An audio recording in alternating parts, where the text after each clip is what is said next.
The single most important thing is to have peace in Ukraine. The war in Ukraine is a complicating factor of everything else. The first thing that we need is to stop that war. Hello and welcome to the GZERO World podcast. This is where you'll find extended versions of my interviews on public television. I'm Ian Bremmer, and today, my sit-down interview with UN Secretary-General António Guterres. I met up with him in New York at the UN headquarters, fancy that, just ahead of this year's General Assembly. We talked about the ongoing war in Ukraine, the climate crisis that he says is creating, and I quote, a boiling planet, and exacerbating hunger and poverty. Not to mention, a brave new world of artificial intelligence technology without government guardrails. Is it all as bad as it sounds? You are about to find out. Here's my conversation with UN Secretary-General António Guterres.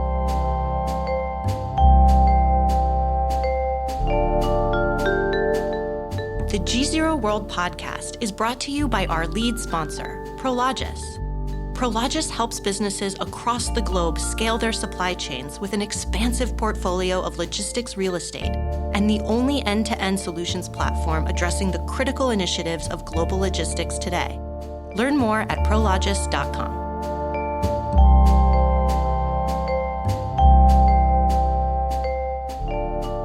Secretary General António Guterres, thanks so much for joining us again. Enormous pleasure to be here again. So I want to start with the news that I'm sure is keeping you very busy today. Massive humanitarian crisis, floods in Libya, thousands and thousands of people we already know dead. What is the United Nations prepared to do to help?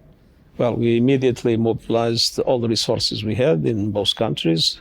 We have a central emergency response fund, and we mobilized $10 million to support the operation in Libya. We are discussing with the Moroccan authorities how best we can support them, but of course Morocco has another capacity that Libya lacks, and we'll be doing everything to mobilize the international community to support these two countries in this very, very tragic situation. I mean, especially, I would say, when one feels that this tragedy in Libya is the result of the war, of the conflict, the inability to invest in basic infrastructure, it's really something appalling. In Libya, a country that doesn't have centralized authority right now, has been fighting a war.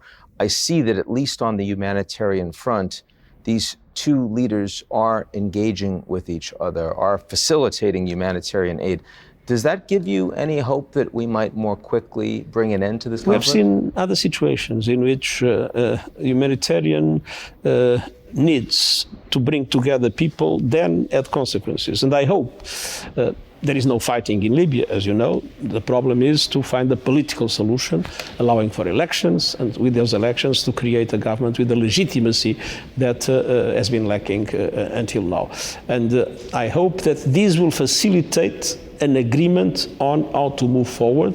There are a number of legal questions that need to be addressed, but an agreement on how to move forward, allowing for those elections and for the normalization of the political life in Libya. It will not be easy. We know the divisions, we know the problems. Of course, many resistance of many people that, to a certain extent, like to be where they are, and they are not sure if there are elections, they will still remain. So we know how complex these situations are, but indeed, the suffering of the people may unite politicians to understand that it's better to come together. On Russia and Ukraine, last year when you and I sat down just before the General Assembly, there was a breakthrough grain and fertilizer deal that you facilitated along with the Turkish president. We don't have that deal today. These sides are still talking, facilitated in part by you and Mr. Erdogan.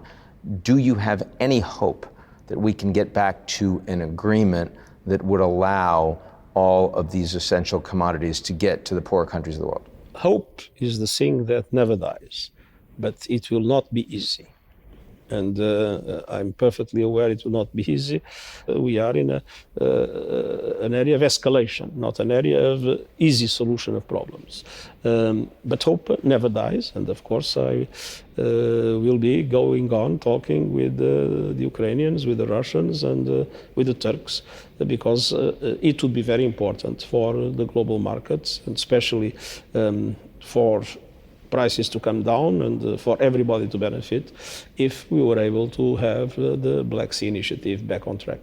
On climate, you said coming out of the G20, nothing was accomplished. There was some talk in advance on green hydrogen, on biofuels, but ultimately very little movement. Now we have the UAE coming up with the COP summit, of course. Every year I hear your speeches on climate. They're not getting any easier. A lot of that is baked in, but a lot of that is inadequate response from the rest of the world. Is the technology at least moving fast enough that it's getting easier to get countries moving? No, technology is moving very quickly, and we are witnessing some extraordinary developments.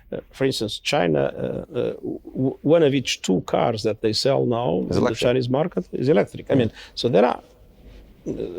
the capacity to storage energy is increasing by the day. So there are very good technological developments that make us understand that if there is political will, it is perfectly possible to have the 1.5 degrees still as the limit of temperature growth by the end of the century. But that political will is today dramatically lacking.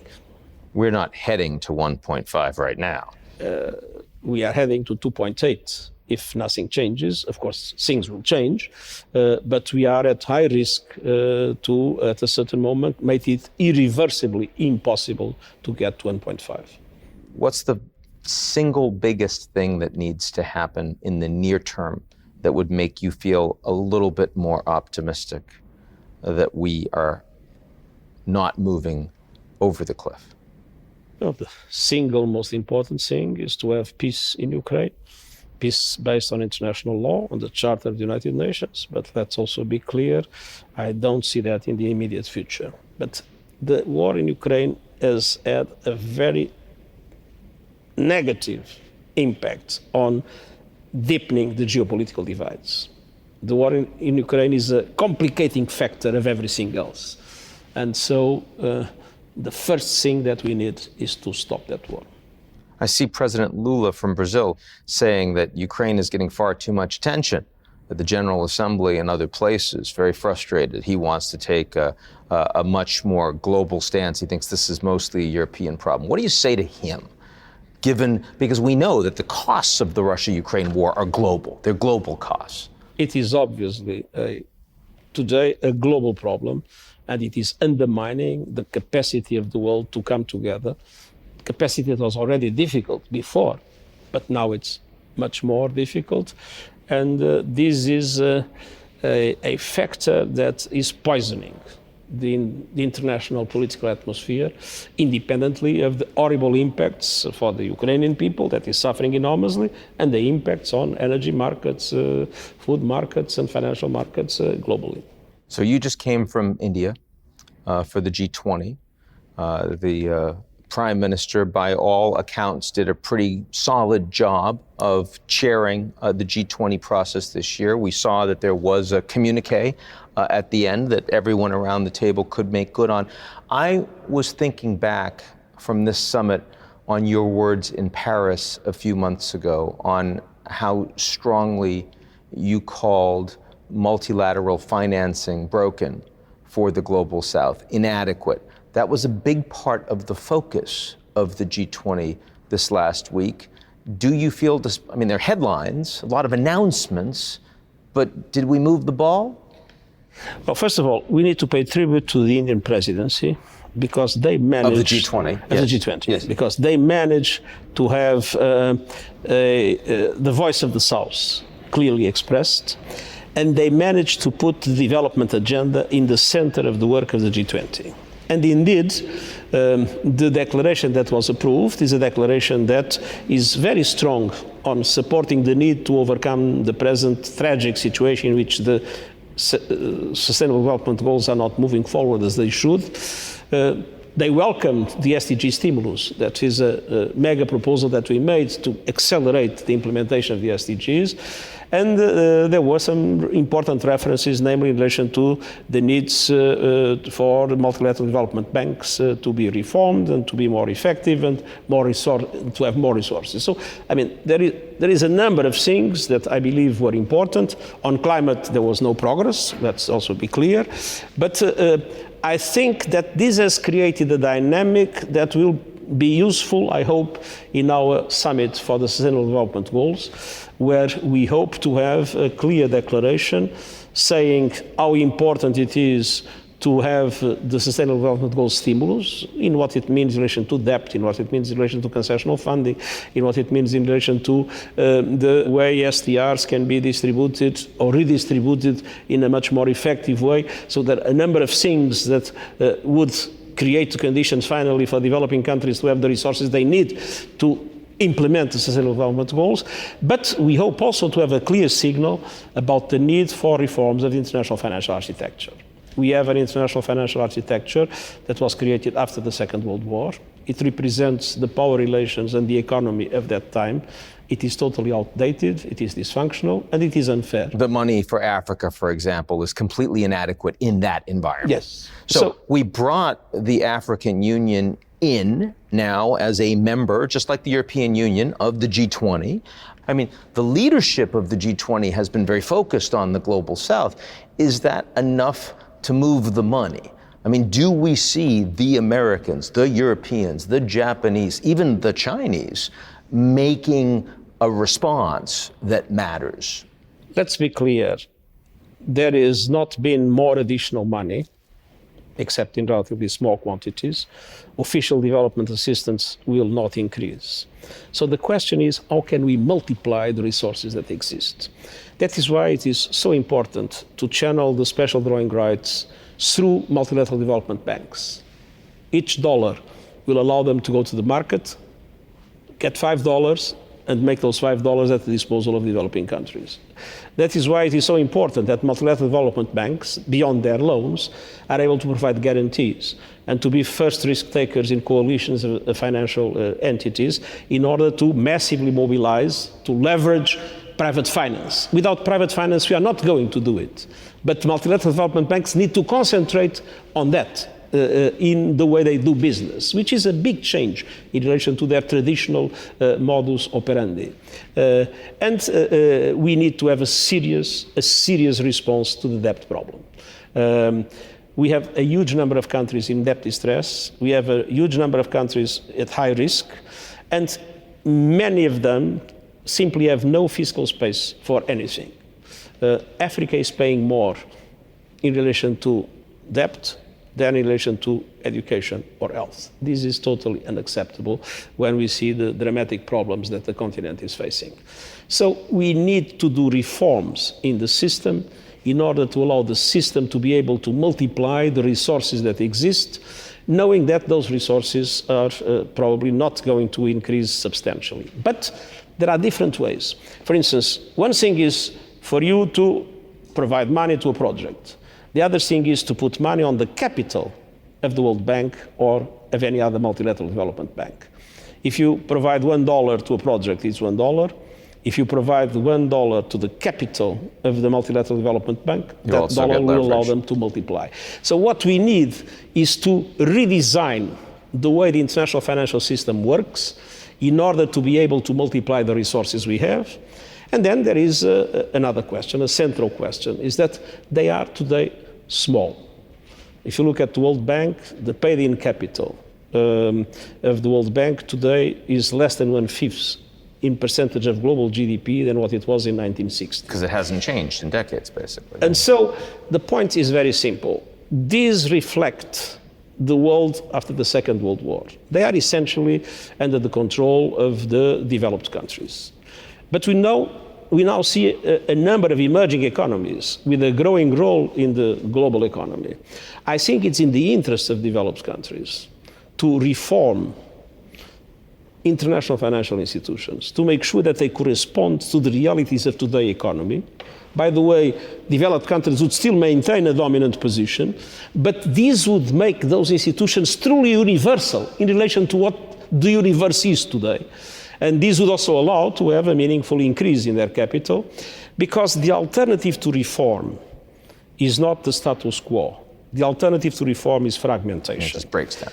What we will witness, unless we make our institutions truly universal, what we will witness is inevitable the alternatives, the appearance of new institutions, and that will not contribute to what I believe is essential, which is to preserve one global market, to preserve one global set of trade rules, to preserve one global internet, open internet, and to preserve the capacity to converge in this global market to deal with the new disruptions caused by new technologies with a minimum of international cooperation. Since you've been Secretary General, if we look at the global architecture such as it exists, the big change has not been the G20 getting stronger. The big change has been the G7 getting more aligned and the BRICS being created and strengthened. Is that a reasonable assessment? But that is a source of concern, because that does mean that instead of bringing together people working together in an effective way, we tend to have a fragmentation. And clubs of the like-minded. Like-minded, working among like-minded. And this polarization is not good at global level, as polarization is not good at national level. When we see a country with a polarized public opinion and polarized political groups and polarized media, that doesn't help to solve the problems of the country. If you have a polarized world, that doesn't help to solve the dramatic challenges we are facing. And I would name two existential threats. One is climate change, and the other is the fact that we have not yet in place any mechanism to guarantee that the disruptions caused by artificial intelligence will not become a serious threat to us all. Specifically at the G20. So we saw Xi Jinping chose not to come, and the premier was there from China. You were in these meetings. Number one, did it matter much that it was the number two and not the one from China that was around the table? And do you think the Chinese were sending a broader message that they want to be in their own more like-minded groups? Is this something that's becoming a bigger deal from China? It is clear that we not only have a fracture between developed countries and emerging economies, but we also have fractures within emerging economies. It is clear the relationship between China and India is not an easy relationship. So there are many possible interpretations of what happened. What matters is that the Indian presidency managed to have a strong impulse from the point of view of recognizing the importance of the Sustainable Development Goals, and I would say a first important shake-up of the present rigid structures and the recognition that something has to change for our institutions to be able to respond to the problems of today. This is true for the Bretton Woods system, as I mentioned, but it is also true for the Security Council of the United Nations. It's true for the World Trade Organization that has been paralyzed, as you know, for a long time, and this is a serious problem for today's economy. It's true about the World Health Organization. Yeah. I would like to have the World Health Organization with much more resources and with much more authority. We have seen the lack of authority, how it complicated the response to the COVID. So we really need stronger, reformed multilateral institutions to be able to coordinate what is becoming more and more a multipolar world. And I would remind you that Europe, before the First World War, was multipolar, but because there was no multilateral governance institutions at European level, the result was the First World War. So multipolarity that many consider to be a factor of equilibrium, and it is a factor of equilibrium, it's a positive development, but multipolarity doesn't guarantee peace and doesn't guarantee effective cooperation. Multipolarity requires even stronger multilateral institutions. Absolutely. Now, most of the changes that you're talking about are really being driven by different members of the global South. Is that fair to say? I think that there has been a growing conscience in the global South that something fundamentally wrong is in the present situation of the world economy and the world power systems, and that it is essential to change it. And the global South is appearing with a stronger voice, not always a united voice, but with a stronger voice. And I believe that countries in the developed world are understanding that they need to listen to that voice. This is very clear when I speak with our European friends. It is still more complex in the United States because we are close to elections, and we know in election year it is always very difficult to make changes. But I think more and more developed countries are understanding that the present situation leads nowhere. It's better to open the institutions. It's better to have more fairness and equity in the way the international systems work, economically and political, to the benefit of everybody. Is China sort of a member of the global South or not really? I mean, China is, on one hand, still a developing country. Yeah. And China has good relations with most of the countries of the global South, but China is also today one of the most developed countries in the world in several key areas, and namely areas of high technology. If you look at artificial intelligence, if you look at space technology, and we could go on and on, China in many aspects is not only a developed country, but a leading developed country. But on the other hand, China still has problems of not extreme poverty, but problems of poverty. We still have a meaningful number of young people unemployed. They still have big differences and big inequalities between the coast and the inland. So China still has a number of significant problems as a developing country. But it is clear that in today's world and in many key areas, China today occupies the first or the second place. Now, the reason I asked you is because when you responded about whether or not the developed countries were constructive in responding to the global South, you said, well, the Europeans are increasingly recognize something needs to change. The Americans, it's more complicated. We've got elections coming up. You didn't mention China. And China doesn't have elections, of course. China also is an enormous creditor to the global South. I'm wondering, how do you see China's role in responding to what is clearly this dramatic change in demand for new global architecture?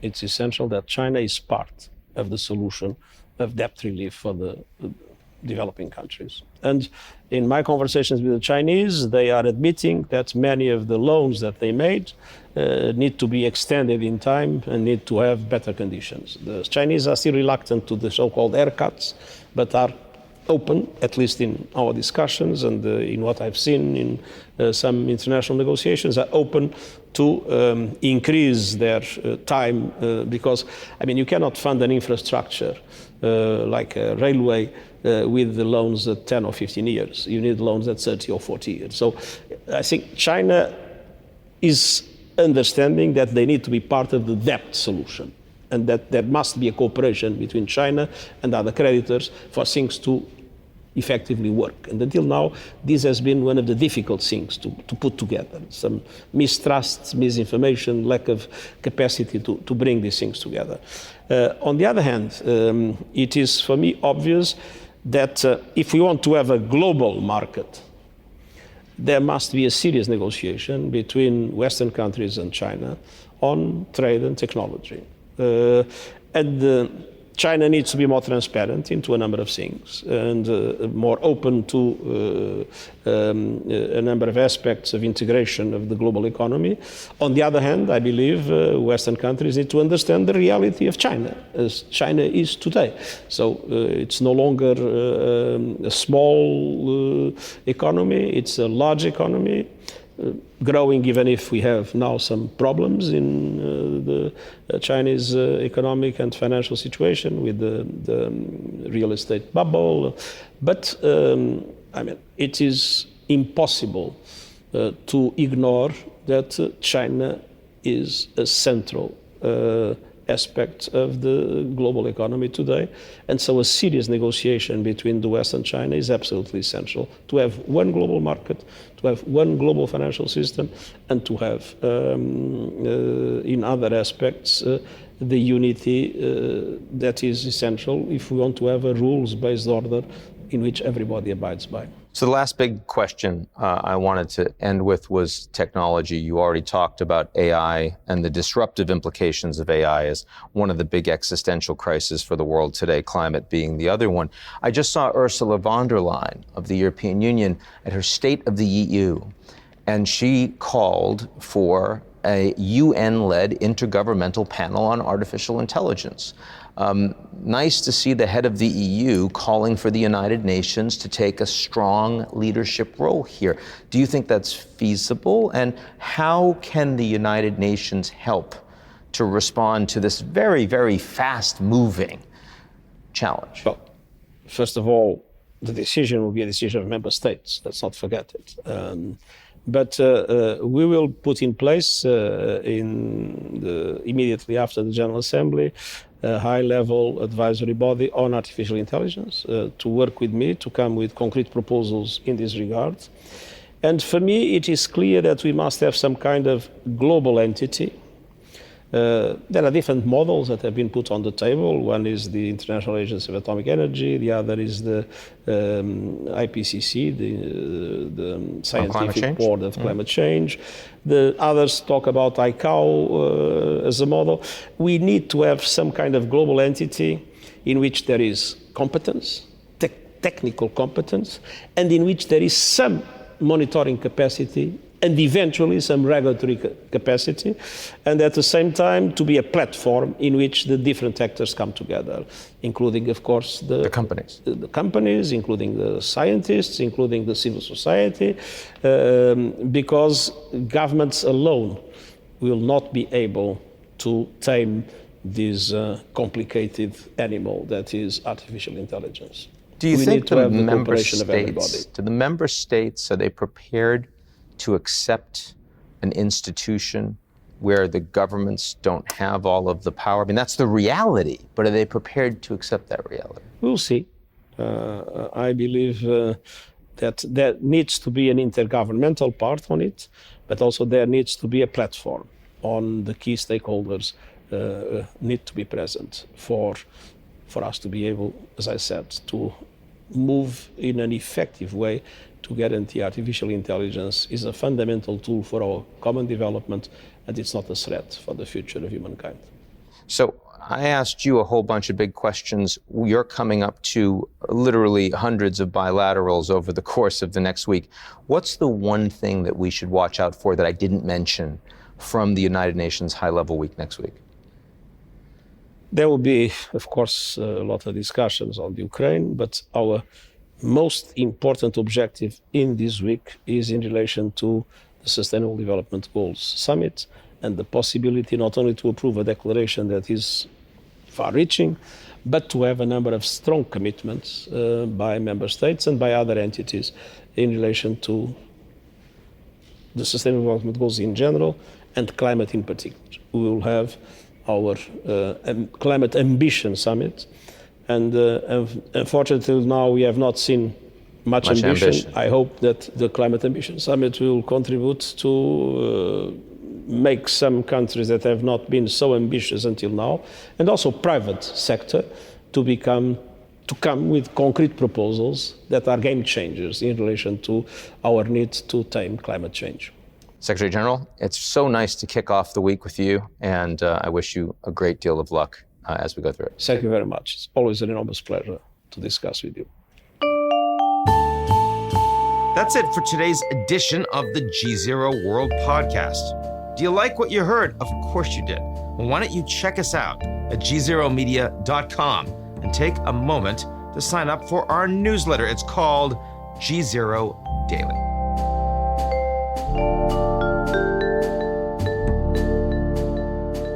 The GZERO World Podcast is brought to you by our lead sponsor, Prologis. Prologis helps businesses across the globe scale their supply chains with an expansive portfolio of logistics real estate and the only end-to-end solutions platform addressing the critical initiatives of global logistics today. Learn more at prologis.com.